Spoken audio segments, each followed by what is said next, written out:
The 2026 midterm elections are more than a year away, but guess what? The political maneuvering is already well underway. In evangelical circles, there's a push for more pastors to run for office. CBN's chief political analyst, David Brody, has that story. When President Trump returned to the White House, his message resonated with many Americans. We will begin the complete restoration of America and the revolution of common sense. Now, some conservatives want another revolution, a movement of pastors and parishioners running for political office. What we're doing is spiritual. The byproduct is political.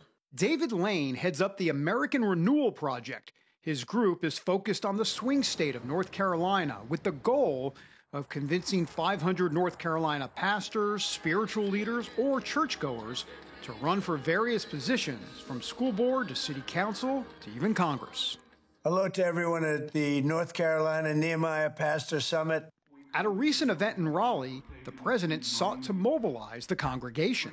Across the state, you have inspired dozens of faith leaders to run for office and to win elections, and they've been winning them in droves. I will be cheering you on as you recruit 500 church members to run for office in 2026 and 2028.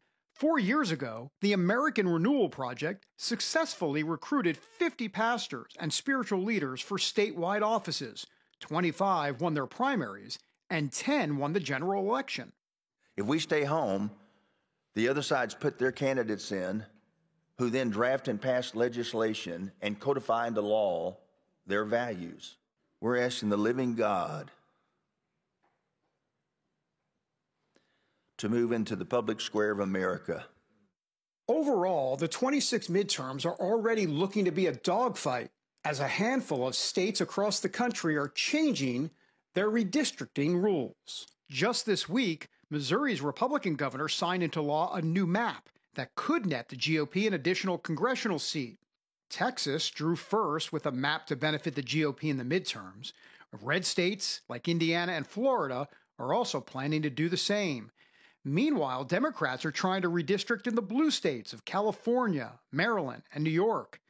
As these political maneuvers play out, North Carolina Congressman Pat Harrigan says the battle ahead is focused on something much bigger. I've always spoken the truth, and I will always continue to speak the truth. We are not winning. We are making progress, but we are not winning.